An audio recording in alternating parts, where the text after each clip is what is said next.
Imagine managing your digital ad campaigns without juggling 5 separate platforms.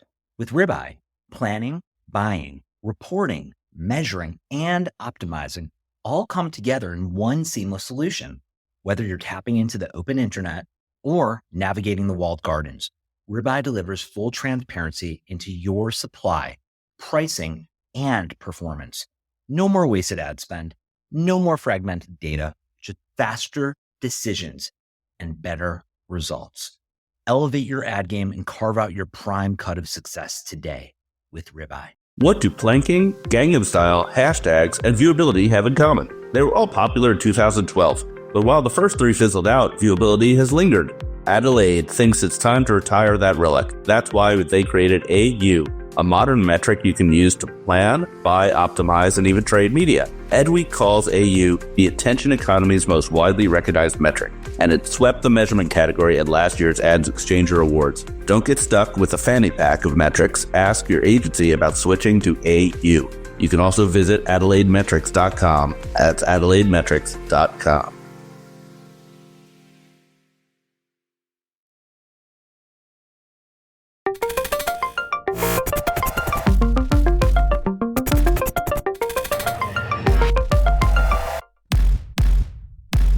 Welcome to Marketecture. This is Ari Paparo. I'm here with Eric Franchi, and we have an exciting show today because we have Krzysztof from Adalytics, who has been in the news. He has started a congressional investigation of various bad ads, and he's causing all kinds of trouble. So we want to ask him why he's doing that, how he's doing it, and what's the latest.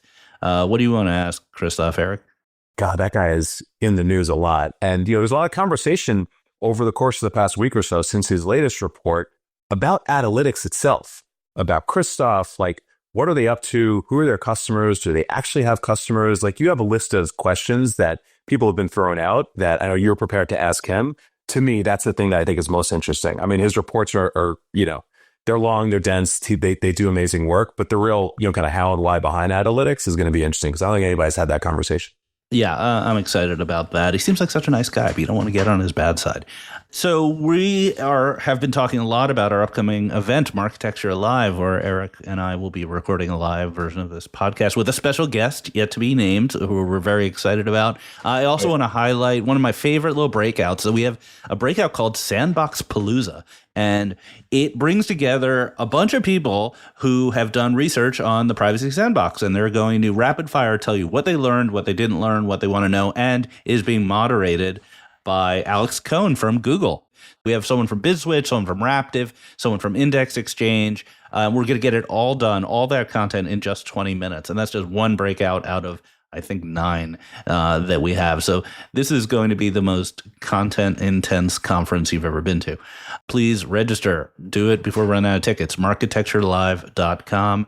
And of course, if you DM me and ask for free tickets, I'm going to publicly state that you are too cheap to take your clients out, to spend any money. You don't have an expense account.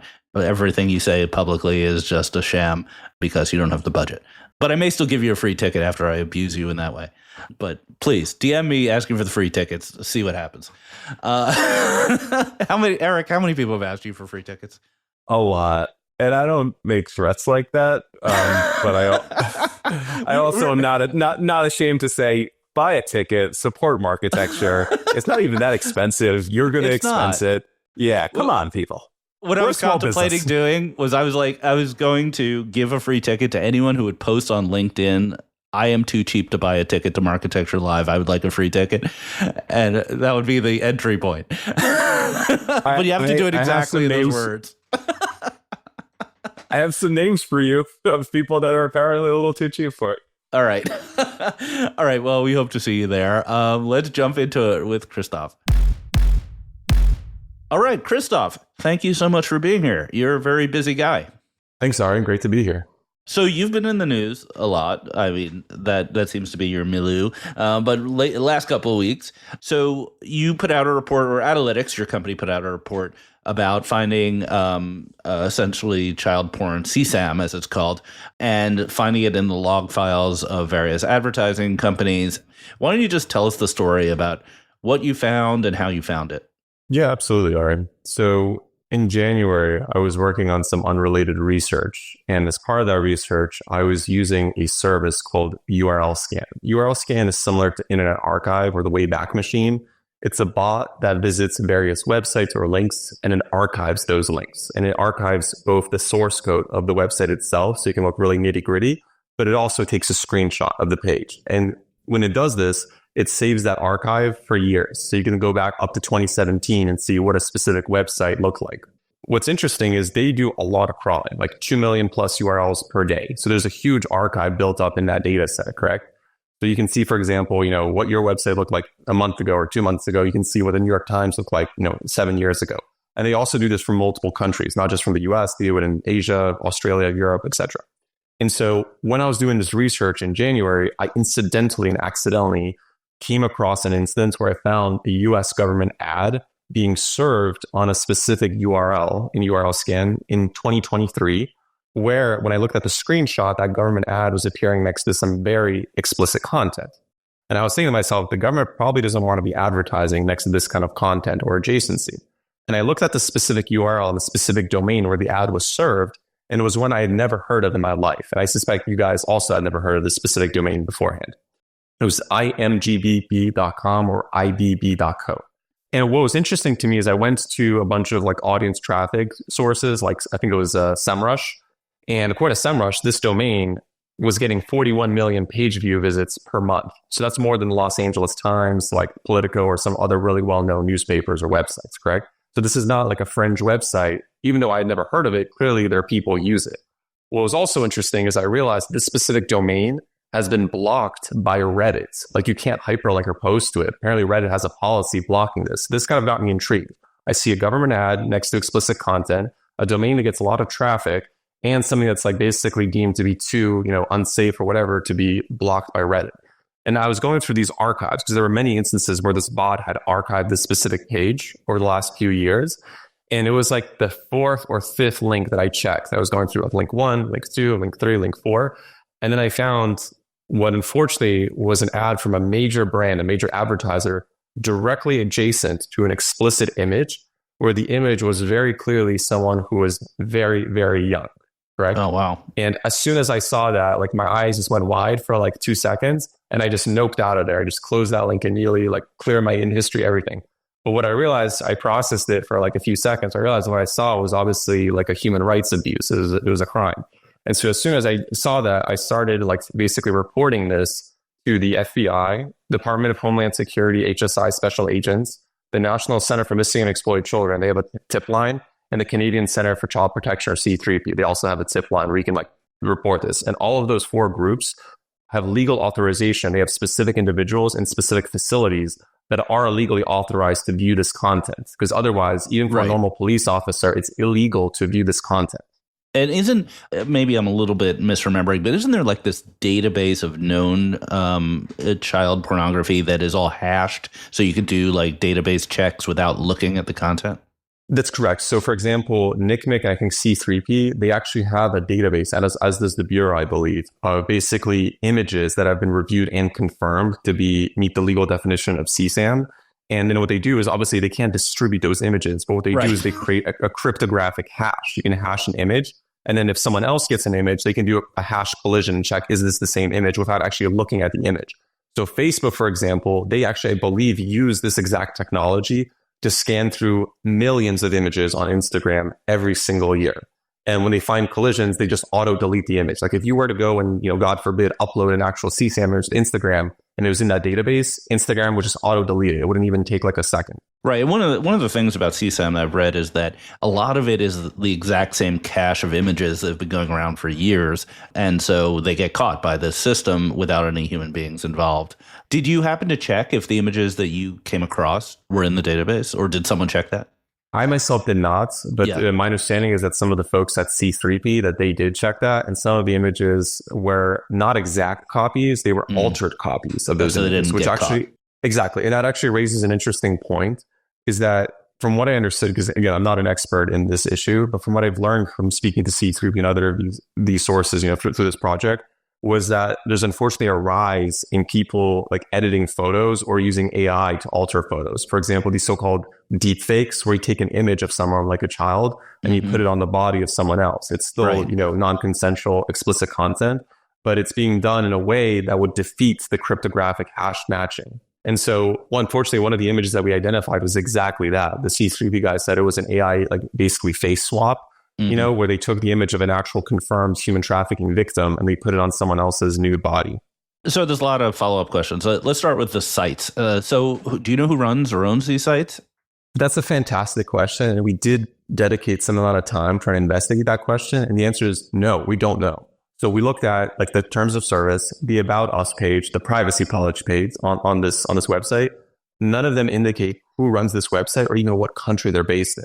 We also did a whois lookup, which is you basically look at the domain registrar and you see, what was the domain registered to? Redacted.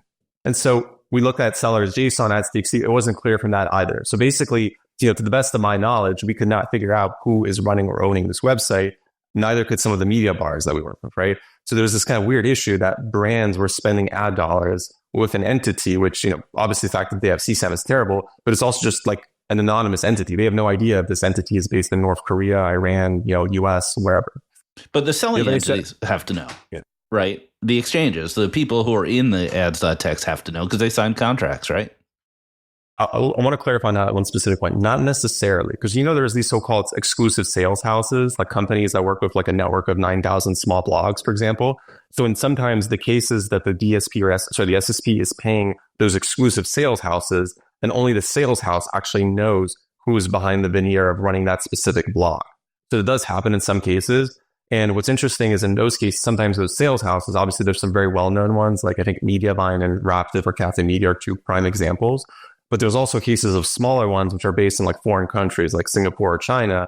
And it's not clear what level of due diligence they are doing on the publishers that they put in their sales house networks. Do you know who the sales house is on these sites?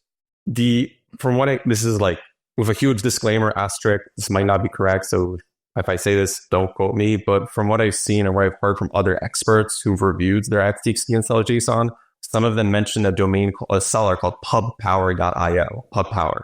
But again, huge disclaimer, I haven't confirmed that. I'm not sure for sure. They might be completely unrelated to this. So that's what I've heard from multiple like experts in advertising technology. They said it was pubpower.io was like the kind of monetization unit. But again, that might be completely off base. So please put that with a huge asterisk. While we're recording, I just typed in imgbb.com/ads.txt and nothing comes up. That's correct. We've seen the same thing happening over the last few days. Right. So who was monetizing these? So what we saw, at least in the source code, because the ads.txt file, we did get a copy of it actually before it got nuked, but we actually saw it. But of course, ads.txt, a lot of the seller paths are not active. Like you can put anything you want in an ads.txt file. I could say that I work with Google and Amazon and Analytics, which is not true. But in terms of this, what we do is we capture the source code of the ads, through URL scan or through crawlers, and we inspect the source code to see like what is the actual like vendor transacting, correct? And so we could see Amazon Publisher Services or APS. We could see in some cases, I think PubMatic. We could see DSPs. I think we saw Amazon DSP. Historically, we saw DV360, but not after July 2024. We saw Amazon, of course, AdSense or AdX was transacting it, GAM, before July 2024. And I think there were some other SSPs and DSPs that we also saw in there. There was a bunch, basically. But what was interesting was there were some SSPs and some DSPs that both before in our data, we didn't see them at all. And they've since publicly confirmed that they didn't serve any ads there. So for example, Cargo and OpenX in the last 48 hours have issued public releases confirming that they didn't serve any impressions on these websites. And that's consistent with the data that we had available. So clearly there were some SSPs who did not monetize these pages. And these sites ostensibly are just these open image sharing sites. You could create a free account, upload an image, and send links to your friends. That's basically what they claim to do, right? That's exactly right. And the problem is there's actually some minutiae I should clarify on that specific front. You can upload images there without registering. So unlike Snapchat or Instagram, you don't have to register with an email or a phone number, right? Right. And secondarily, you can set those images to auto delete, within 24 hours. We actually had, through URL scan plus another data source, we did actually get an analysis of several tens of thousands of links. Would you gentlemen like to guess? These are all links where ads are served, to be clear. How many of those links had been auto expired? Like what percentage? All of them, like 98%. No, not that bad, but yeah, it was over 60%. Over 60% of the images that were uploaded were configured to have auto expire by the time I rechecked them. Yeah, I mean, the purpose of this site is nefarious. It's not that this was a good site that had some bad actors. Like, you don't build a site like this unless you want to distribute bad things. And then cover your tracks. Okay, tell me about how the senators got involved. So Senators Marsha Blackburn and Richard Blumenthal issued a statement saying that serious concerns that advertising verification and brand safety products had led advertisers to inadvertently fund websites that are known to host child sexual abuse material. So I have two questions. One is, tell us how they got involved. And two is, why are they so focused on verification and not, supply chain? Yeah, that's a great question. So number one is, I'm like the IT nerd. I did the research, wrote out the report, etc. And because of the involvement, obviously, of children that we discovered, I reached out to someone that I know at an organization called Fair Play. Fair Play is like a human rights kind of children protection advocacy organization. We worked with them previously when we published research that you covered in 2023 about, it was the New York Times, about ads being served on kids' channels on YouTube. And so I asked, Josh and from Fair Play, and we basically said that you would recommend discussing or briefing at least some members of Congress on this research, and they would decide, what to do about that. And so there was also a second component to it, is because we found in our research, I mentioned the first example of an ad that I found on this website through URL scan was a US government ad that was funded by the taxpayer, right? So we thought there was two angles. One is, of course, children being abused, but also the US government itself, in its capacity as an advertiser, was directly funding this. So those were the two reasons. And so we got on a call, we basically shared the research. The call was actually very quick. We briefed them basically on what we found. And then they basically had some kind of deliberations about how to proceed, afterwards. So that was kind of like, the advocacy stuff is kind of not my space. I'm just more the IT nerd. But basically, my understanding was that they, saw kind of systemic issues, and they had systemic questions like, how is the taxpayer funding a CSAM website? Like, how is that even a thing? How is that even possible? Right. We're going to have Doge come down off of Double Verify. We're going to hear the tweets from Elon any minute now. I'm kidding, but not really. But no, I guess my question is, like, my first reaction is that the criticism should, number one, go to whomever auctioned off and sold this inventory. That should be number one. And then a distant number two should be the verification companies, because even in the best case scenario, they're not perfect. They still have culpability, but that's at least my perspective. So why aren't the exchanges and selling agents coming under more heat here? I don't know. I'm not a congressman. I'm not a senator, right? So I don't. Eric, what do you think? I would imagine that the senators and congressmen don't have an exhaustive knowledge of how the ad tech space works. And, they see the existence of these companies that, at least on the surface, are purported to solve this, and they're pointing towards them. Well, I think I want to make a little editorial comment. This is just my opinion, which is, in today's politics, finding an issue like this can be very dangerous, because people are willing to go to the mat on anything. And so either side could take a piece of evidence that's bad, this is as bad as it gets, and just absolutely persecute people. So I'm a little worried about this whole environment, but that's just my opinion. I'm going to go back to interviewing now. So I don't have this in the notes, so the details aren't top of mind, but about like 3 weeks ago, Double Verify put out a preemptive statement aimed at you. It basically said, like, you're a bad person and you don't communicate your findings, and their findings are flawed, and nothing's wrong, more or less. So what's your reaction? Well, how did it make you feel to see that document? And secondly, what was your reaction? Yeah, obviously we always encourage public discourse and public dialogue. So I'm always grateful for when, people and vendors take interest in our research, But that being said, from my understanding of that document, there were some things that were in that document that were not consistent with any research we had ever undertaken or written. So I'm a little confused by some of the things that were put in that document. That being said, as a general point, you asked me about, sharing reports ahead of time, let's say with vendors, for example. We do share reports ahead of time with law enforcement, with regulators. We also share with third-party independent experts who peer review our reports. Our most recent reports, we've had 3. Each of them were reviewed by over 30 different experts. People worked at vendors, people worked at publishers, people worked at agencies, at brands. So we go to pretty extreme lengths to do what we call academic peer review on each of our report drafts before they're disseminated to journalists. But one of the primary reasons we literally can't share our reports ahead of time with specific vendors is because at this point, we have over 12 confirmed examples where specific things that were identified in our previous or current research reports, when a vendor finds out about it, they go to lengths to basically what we call destroy evidence. And as an example of that, in our most recent report, the CSAM report, there were specific links to URL scans cited in our report. Those links included references not to CSAM, but just to explicit material, adult performers or adult entertainment actors with very large brand ads appearing directly adjacent to it. We've since learned in the last 24 and 48 hours that someone apparently went to URL scan and got URL scan to delete those archived links. So they are no longer accessible to people for independent reproducibility. And as an academic, or formerly as an academic, I'm a big proponent of reproducible research, right? So when I tell journalists, here's the research report we have, I tell them, don't trust me. Don't believe anything I say. 100% validate it with your own eyes. Go to these websites, go to do this thing, click here, do that, whatever. But make sure you yourself have seen it. So it's not just based on my assertion or my reporting. Make sure that you yourself can confidently say to your editor, to the public at large, that you yourself have validated this, right? And so if we were to, for example, say certain things, like a vendor serving ads on this website, or a vendor has this specific practice, if we told the vendor ahead of time, in many cases, not all, but in many cases, they would take action, and they have taken action, as we've seen, to basically disrupt that. Yeah. So how did Double Verify get wind of this 3 weeks ago? I'm not fully read it on the details, but my understanding is that the Wall Street Journal may have reached out to some vendors for comment about a specific report unrelated to the CSAM report. Okay, so you explain why you don't give notice to the people implicated. Why are you so aggressive at getting coverage in the press? Well, for an issue like child abuse, right, I want to get as much publicity as possible because I want it to stop as quickly as possible. And clearly, and we've seen in the last week, Microsoft, Amazon, and a bunch of other vendors have publicly confirmed that they have stopped serving ads and funding a specific child abuse hosting website. So in terms of having effect on target, which was the goal here, that the optimization is how do we get this funding to cease as quickly as possible, I think it was pretty effective in that endeavor. I get that.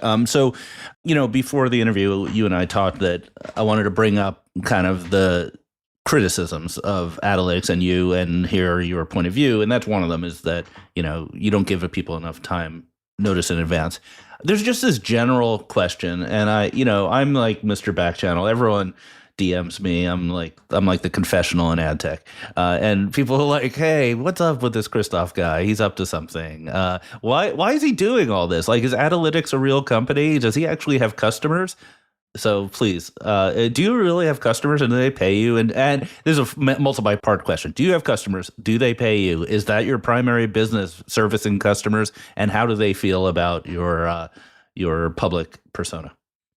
Yeah, absolutely, Ari. That's a great question. We were pretty transparent about this. It's literally on the About Us page of our website, if anyone cares to bother. We exclusively work with buyers. We work with only media buyers. We don't work with publishers. We don't work with ad tech vendors, etc., intermediaries. We only work with buyers, correct? And we do that for a number of reasons. We don't want our wires to get crossed, but it's also so that if and when we identify a specific issue, we're unencumbered in our ability to transparently inform those buyers of those specific issues.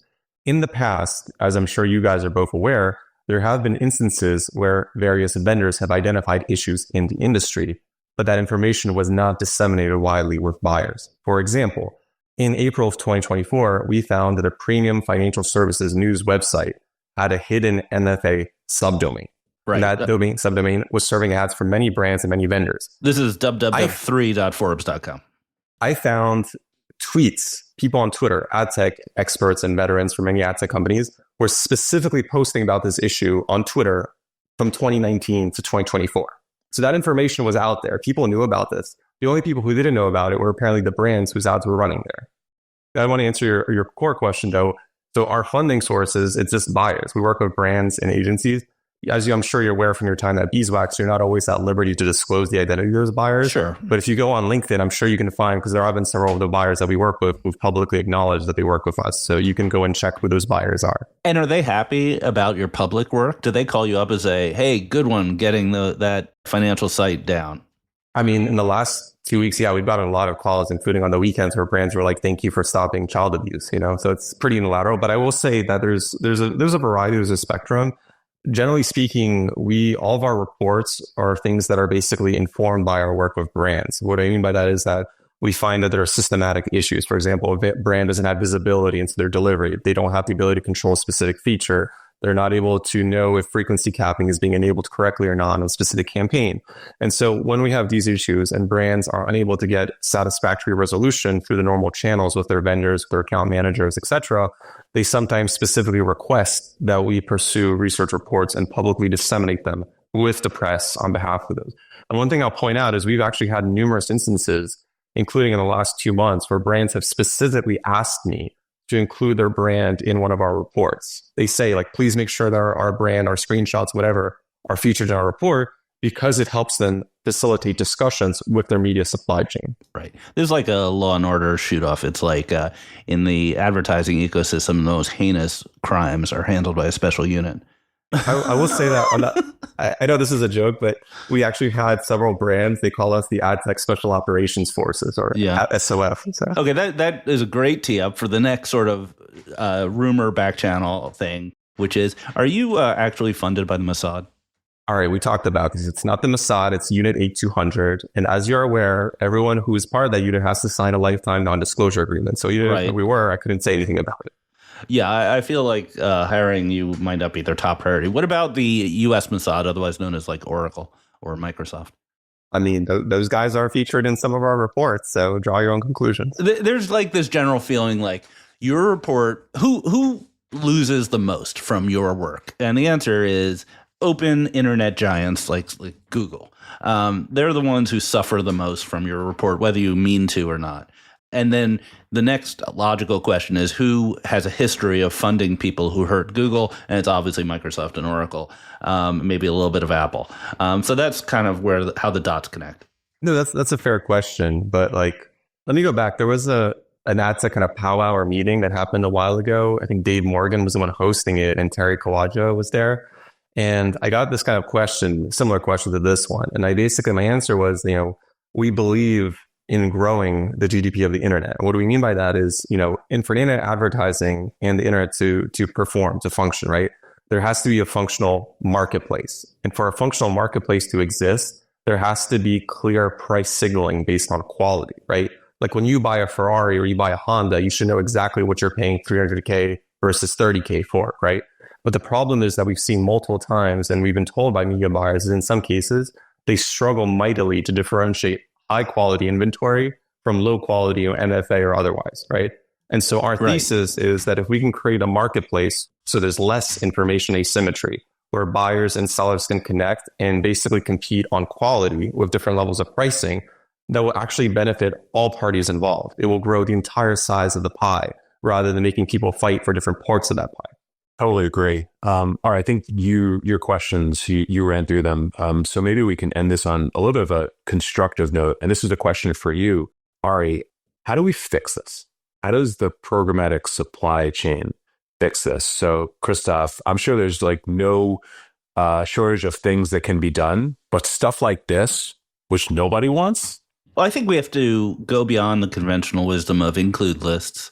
Include lists should be the primary way that all advertisers work with DSPs. And I think we also have to have like a system-wide exclude list. Like there are certain categories that just should not be monetized by anyone. And sure, if you're a offshore, North Korean SSP, I don't know if those exist, you're going to still do it. But most DSPs have the ability to have a system-wide blacklist, and that should just be a more aggressive thing. And I think it's TAG and other groups have that sort of recommendation.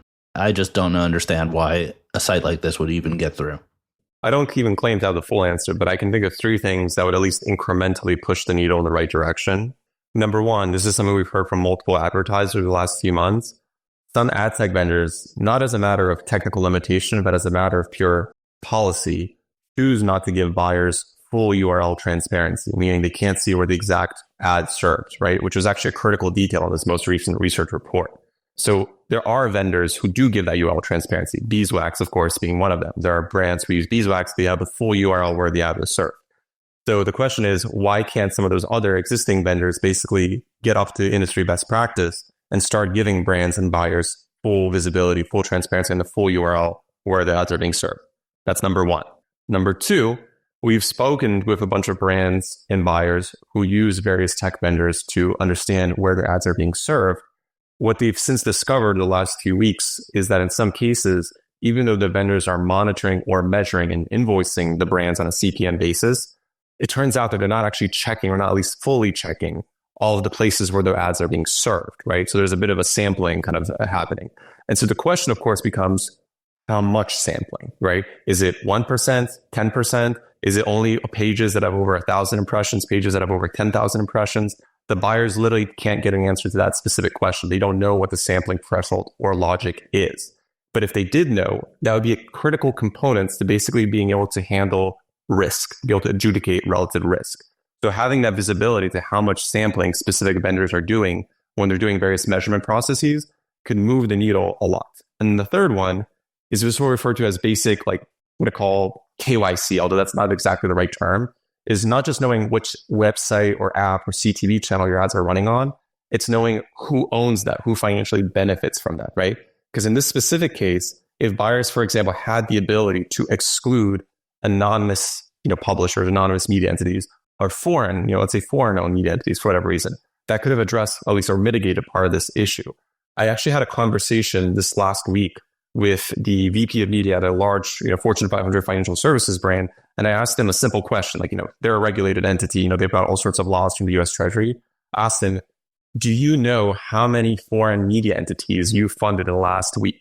Like, is it 1,000? Is it 100? Is it 10,000? This is inclusive of programmatic, but it's also inclusive of YouTube, many YouTube channel creators, etc. And he had no idea. Right. That's a really interesting point. That kind of, I was joking about North Korea, but it's actually possible. Maybe not North Korea, but certainly some secondary countries you might not want to do business with. Although someone's going to get mad at me for calling them secondary countries. Let me ask you one final question just to end this. Are you enjoying yourself? Do you like doing this on a day-to-day basis? Honestly, I reported over 700 child abuse images to the authorities in the last month or so, and it was just tough. Let's just put it that way. But I'm just happy that a lot of those images are being removed, and I'm happy that the authorities are currently searching for one of the missing children. I hope they find them soon.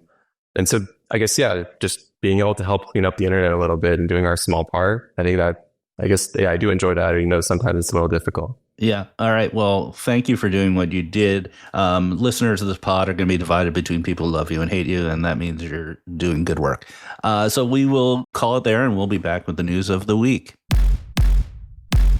What do planking, Gangnam Style, hashtags, and viewability have in common? They were all popular in 2012, but while the first three fizzled out, viewability has lingered. Adelaide thinks it's time to retire that relic. That's why they created AU, a modern metric you can use to plan, buy, optimize, and even trade media. Edweek calls AU the attention economy's most widely recognized metric, and it swept the measurement category at last year's Ads Exchanger Awards. Don't get stuck with a fanny pack of metrics. Ask your agency about switching to AU. You can also visit AdelaideMetrics.com. That's AdelaideMetrics.com.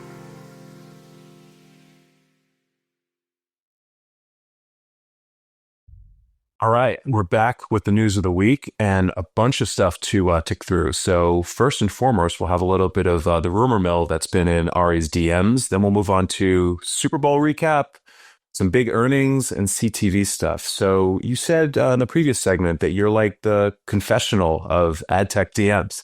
I have such a visual. I want to open up a AI generator and actually create that. But what's going on? Who's hitting you up with what? Yeah, we need some theme music for my Ari's DM mailbox. All right, so hot rumor coming in anonymously that the Trade Desk is building an ad server, perhaps in reaction to Mediaocean buying Innovid, which hasn't closed yet. The buy-side ad server business is pretty consolidated. There's really only three players. There's Flash Talking and Innovid, who are now merging, and Google. There are some others like Clinch, but the Trade Desk, already does the buying, does the reporting. The only thing they don't do is send out tags and work with publishers on compatibility. It makes sense as a defensive move, maybe a revenue move. So that's one rumor. Totally unsubstantiated, only from a single source, but it's interesting. Innovid closed this morning. What, really? Oh, that's exciting. Yeah. I didn't Bill realize and that. Ramsey were posting about it this morning. So All right. they officially, now Mediaocean officially has 2 of the 3 largest buy-side ad servers. That's So it makes very it interesting. exciting. As a plug here, Bill Wise will be on stage with me at Marketecture Live. So we will ask him about that. The second one is like more like I'd say it's me starting this rumor more than rumors starting me, which I'm just noticing a lot of data points around this. My favorite subject, the Google antitrust problems. Data point number 1, the ruling from the Virginia court is 6 weeks late. The judge specifically said she wanted to do it by the end of the year, and we're in mid-February, and there hasn't been a peep. And lawyers have told me there's no way they're negotiating. I don't believe them. They're negotiating. The reason is, I believe, no evidence, that it's delayed because behind the scenes, Google is working on a plan to exit the network business. The second rumor, someone who would know told me that Google is talking to bankers about spinning out the network business. The third is data point in my little constellation is, you may have noticed over the past week, and we'll talk about this in News of the Week, that YouTube is just front of the news. They're pushing out all this news about how great YouTube is, how wonderful it is. Neil Mohan laid out the strategy for YouTube. Why are they doing that right now? Because they want to make it clear to Wall Street that YouTube's the future, so that when they announce the network spin out, no one cares. And then the final data point, obviously, is Steve Yap leaving. He was a leader in the network business with a cushy job that paid him a lot. Why did he leave? Why did he leave? I would say he didn't get the CEO job. So I know Steve Yap is a listener of this pod, so I'm just kind of giving him a hard time. It's probably not. It has nothing to do with it. So anyway, so that's my constellation of facts. I think Google spin out being announced sooner rather than later, maybe in the next month. And then final thing, this isn't a rumor, but I really want to bring it up because we found out this on Twitter. What does the name Teads mean? You know, last week we found out that Outbrain was renaming itself Teads, and we all were like, Teads, that's probably French for banner ad or French for play button. I don't know what it is. And then we were helpfully told that Teads is a combination of the word technology and ads. And that just like blew my mind. And blew everybody's mind. Like, so it was. So shout out, James O'Connor was the one that chimed in with the reply guy, and he did it. It was like, I think he did it at night, and then both of us woke up really early in the morning and saw the reply, and we both had the same reaction. We didn't even talk about this, but I was like shook. I was shook. I thought it was the worst, one of the worst, most uninspired names in ad tech. And it turns out to be the most brilliant name in ad tech. And, you know, I'm a big connoisseur of naming, and I'm shook. There's no other word for it. This is some really nerdy stuff, but there's a whole thread. People can see this stuff publicly. And so Scott Messer has been in my DMs giving me little bits of clarification for like ad tech trivia over the course of the past week. So we have our listeners just like solve problems. It's awesome. Exactly. That's some good dot connecting on the Google front. I think you're onto something there. Yeah, I think I am. Yeah, for sure. Okay. All right. Before we get into the earnings stuff, because there's a lot to talk about with earnings, let's talk Super Bowl. So, guys, what'd you think of the Super Bowl? Did you watch it? I did on Tubi. Tubi's the real winner of the Super Bowl.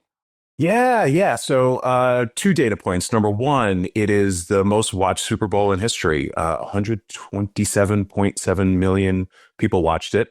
And then over 10% of that, 13.6 million, I think the term is like average minute users, were watching it on Tubi for free in 4K. And I did as well. And it was awesome. I mean, but for like 1 or 2 little hiccups that, you know, lasted about 5 seconds, but felt like they lasted a minute or so. It was great. They had like a pre-show that was like a red carpet. It was really, really good. So I agree. Tubi was the winner here. One little nuance on the measurement. I forgot where I heard this, but this is only the second year ever that Nielsen has measured out-of-home viewing, meaning bars and restaurants. Historically, that was a big gap in measurement. So the fact that they're adding probably tens of millions of viewers that they hadn't measured previously is also boosting the measurement, the number. When we say it's the most watched Super Bowl ever, it's because for the first 49 Super Bowls, they didn't measure anyone in bars. That makes sense. Favorite ad? T-Mobile and Starlink, because I'm a meat and potatoes guy, and they said, here's the product, here's how you get it, here's why it's important, and here's what it costs. Love that. People, I bet they actually got some signups from that without any celebrities or any other nonsense. EDO, the measurement company, put out a list. We'll actually link it in the newsletter. I put it in the docket here. They said that was the number one ad in terms of engagement. Oh, really? That's interesting. Yeah. What about you, Krzysztof? What was your favorite? This is going to sound really stupid, but as I was watching it, I was trying to actually capture and record the ads, including the source code of the ads, because I was streaming it, and it didn't actually work out very well. So I didn't actually get all the ads. I didn't see them. Next year, Super Bowl parties at Krzysztof's house. I know it's like computer IT nerd Super Bowl party. What did you find? That's amazing. Anything interesting in the code? No, that's what I'm saying. The capture didn't work out. I kind of screwed it up. So yeah. I thought the Rocket Mortgage, Rocket Internet. Yeah, the song. Yeah, that was really good. And then they transitioned it to the stadium, singing along right after the spot. I thought that was cool. It was good. It was memorable. Yeah, I have an issue with the reveal of the brand only in the last frame of the ads. I think it's just not as effective. I bet most people know is that song, the West Virginia song, but how many of them associate it with Rocket? And you also have to know what Rocket is. Yeah. It's a mortgage app. Not everyone knows that either. So I do wonder about the ROI on something like that. Yeah. No, that's a good point. They should hire you as their creative director. This is not a video podcast, but Ari happens to be wearing a black T-shirt, so he's got the uniform. Yeah, exactly. I would last in that job for about 10 minutes. I would love to cover that as a segment. Anyway, all right, moving on.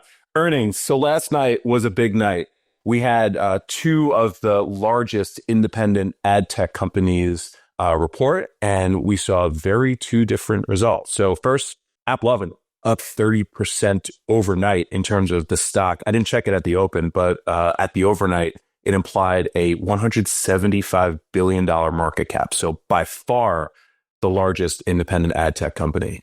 Couple of interesting things I picked up from the coverage. So number one, divesting the app business to become a pure advertising platform. Number two, $4.7 billion in revenue in 2024, and also building some self-serve ad capabilities, because right now a lot of what they do is managed service. And then I thought this thing was interesting. Adam, as part of probably being in founder mode, took over HR last year. So that guy is moving into e-commerce. He is pivoting the business to become a pure play, divesting the app business, and he's running HR, founder mode.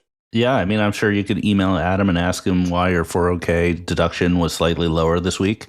I'm sure he'll respond right away. All right, what's the take on AppLovin? Two takes. The first take is I think it's really interesting they're selling their gaming business, because the thesis on AppLovin just a year or two ago was that the reason they were being successful is because they had O&O, and therefore they were able to sort of arbitrage attention between the things they knew as first party and the third party. Either that wasn't true back then, or they've developed their AI and targeting so much that it's no longer required. Either way, it's an interesting story. I would love to hear more about that, because there is sort of an air of mystery as to why AppLovin's so successful. That makes a ton of sense. We should have Adam on.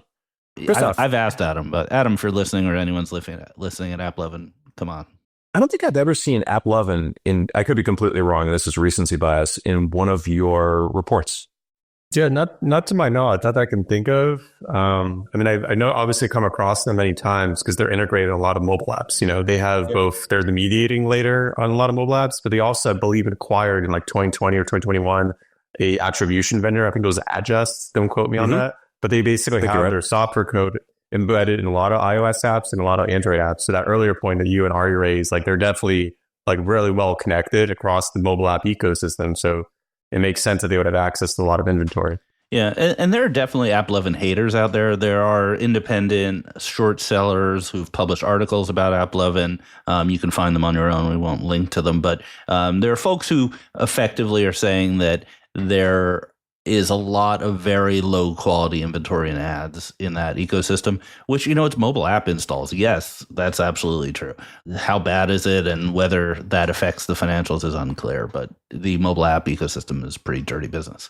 Yeah, for sure. But has different challenges than the subject matter of the first part of the product in terms of quality and brand safety. So here I have a question about AppLovin. So AppLovin feels a little bit like Trade Desk did 5 years ago.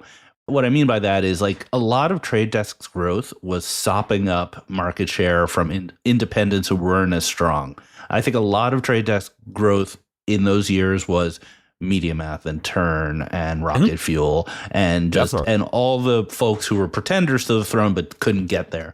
And where's AppLovin's market share coming from? I think it's coming from Unity, IronSource, and those folks, not necessarily from Google and Facebook. But I don't know that. I would love to hear it because the mobile in-app install business isn't growing overall, right? It's like kind of mature. So where's the growth coming from?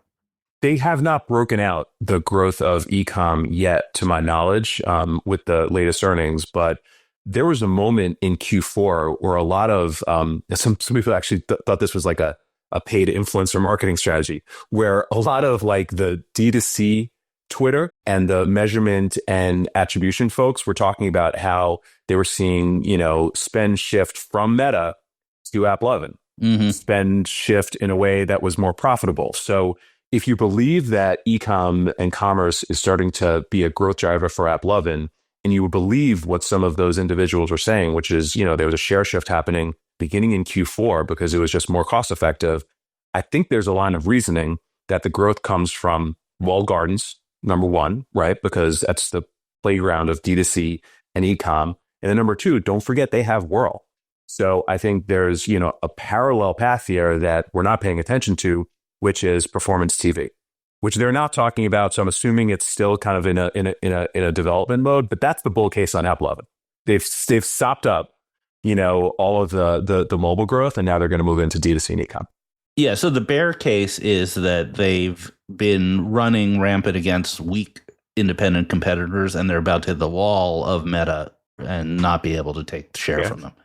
That was largely the bear case against Trade Desk back in those days, which was, sure, it's easy to beat Turn because they're a shadow of what they used to be, but at some point you're hitting DP 360, and you're not going to be able to take share. That was the case, which tees up your next subject, I think.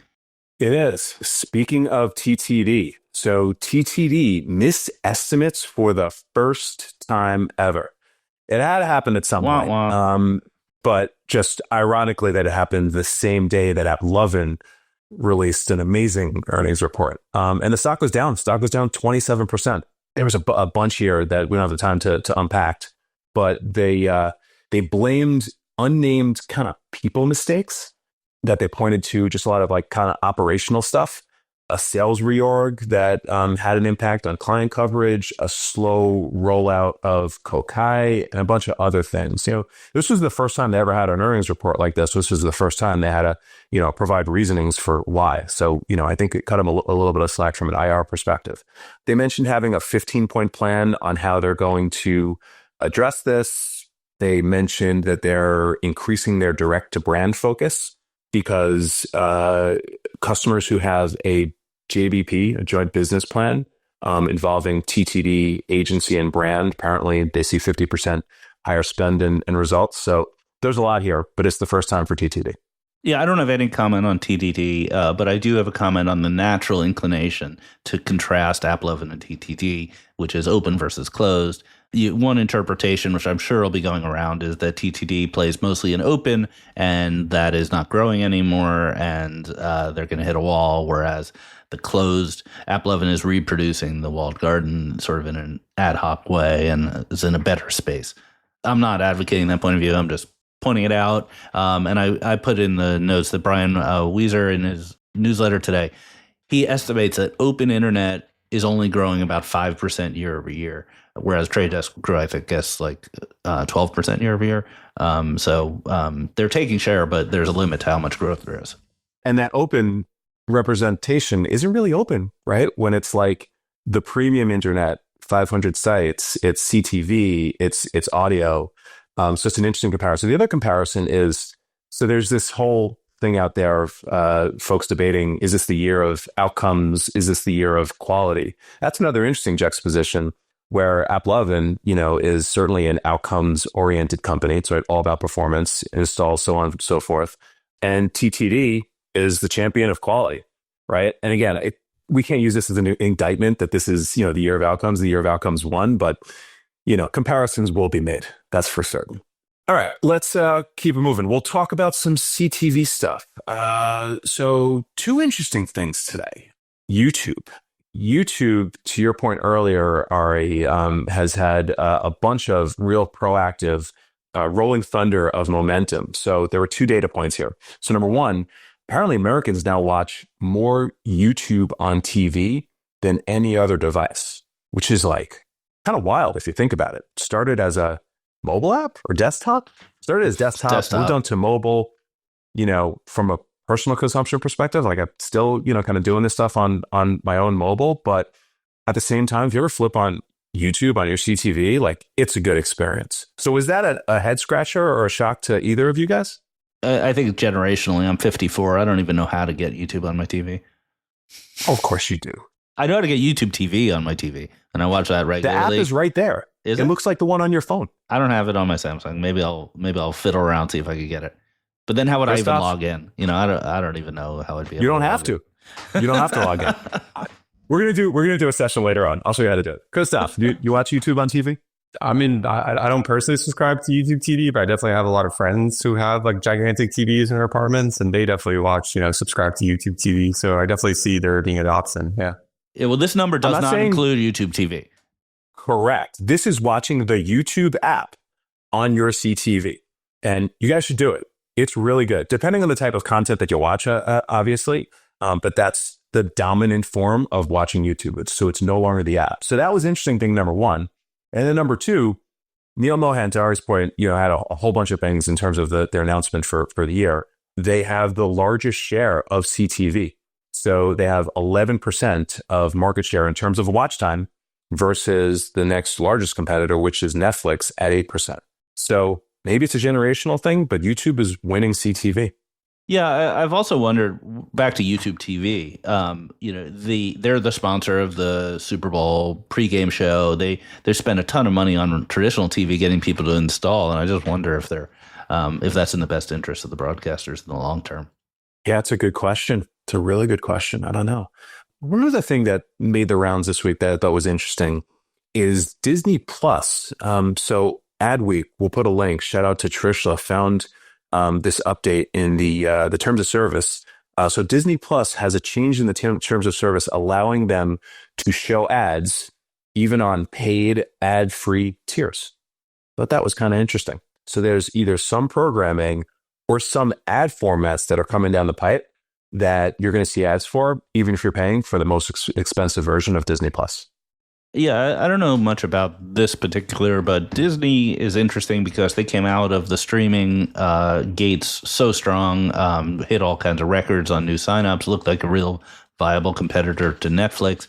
And just in the latest earnings report, noted that their price increase had a real negative effect on churn, and it feels like they don't have the mojo that with consumers on the streaming that they thought they did. So maybe there's some strategic conversations going on about how to right their ship. Yeah, no, that makes a lot of sense. I mean, Amazon proved that you can have a wholesale increase in ads across, everything, and you probably don't. They spoke to very little churn. So that might be coming for Disney Plus because Amazon is training people to just watch a handful of ads prior to a movie. All right. This was super long and amazing. Want to call it here?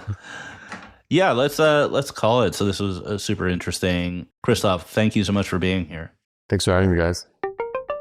Thank you for subscribing to Marketecture. New interviews are added every week at marketecture.tv and your favorite podcasting app.